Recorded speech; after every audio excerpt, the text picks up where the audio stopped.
ভগ্নাংশে কোনটি বড় কিভাবে বুঝবো? ভগ্নাংশের মধ্যে হর একই হলে, হর মানে কোনটা, নিচের সংখ্যা এটা, ঠিক আছে? যে ভগ্নাংশের লব বড়, লব বলতে কোনটা, উপরের সংখ্যাটা, সেই ভগ্নাংশটি বড়। যেমন এখানে দেখো 12, নিচে হর দেখো সবগুলোতে কি 12, আর এখানে উপরে লব হচ্ছে কত, 4 3 2। এখানে বড় হচ্ছে কি, যেটা হর যদি একই হয়, হর যদি একই হয়, লব যেটার বড় সেই ভগ্নাংশটি বড়। যেমন আমি যদি বলি তুমি 12 পরীক্ষা দিছো, 12 এর মধ্যে কত পাইছো, 4। 12 এর মধ্যে কত পাইছো, 3। 12 এর মধ্যে কত পাইছো, 2। তো কে বেশি পাইছে, 4। অর্থাৎ হর যদি একই হয়, লব যেটার বড় ওই ভগ্নাংশটি কি কি বড়। বুঝতে পার? হ্যাঁ, এটা বুঝছো? মানে হর বলতে কি বুঝতে দেখছো তুমি? মানে 12 এর পরীক্ষা হয়েছে, 12 এর পরীক্ষা হয়েছে সবাই, তো এখানে কি একজন পাইছে কত, 4, একজন পাইছে কত, 3, একজন পাইছে কত, 2। তো 12 এর মধ্যে কত পাইছো তুমি, 4 3 2। কে বেশি পাইছে এখানের মধ্যে, 4 বেশি পাইছে। সেই জন্য বলতে পারবা কি, যে হর যদি একই হয়, যে ভগ্নাংশের লব বড় উপরের সংখ্যা আর কি, ঠিক আছে, তখন ওই ভগ্নাংশটি কি বড়। আর ভগ্নাংশের লব, লব বলতে উপরের সংখ্যা যদি একই হয়, ঠিক আছে, একই হলে যে ভগ্নাংশের কি হর ছোট হয় ওই ভগ্নাংশটি বড় হয়, ঠিক আছে? যেমন এখানে দেখো, এটা বলতে পারো যে 100 টাকাকে কয় ভাগ করছো, 2 ভাগ। 100 টাকাকে কয় ভাগ করছো, 100 টাকাকে কয় ভাগ করছো, 100 টাকাকে 2 ভাগ করলে কত টাকা করে পড়ে, 50। এখানে পড়বে কত, 50। আচ্ছা, এখানে কত পড়বে, 20। নো, 25।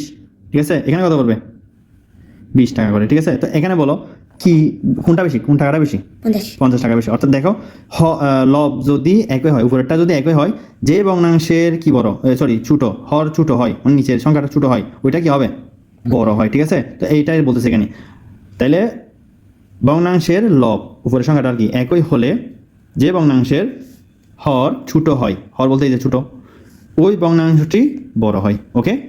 আর এই যে বড় ছোট বোঝার জন্য আমাকে কি করতে হবে, সমহর করতে হবে। যে ভগ্নাংশ দেওয়া ছিল, লসাগু করছি, লসাগু করে আমরা কি করছি, লসাগু কত পাইছি, 12, ঠিক আছে? 3 4 6 লসাগু কত পাইছি, 12।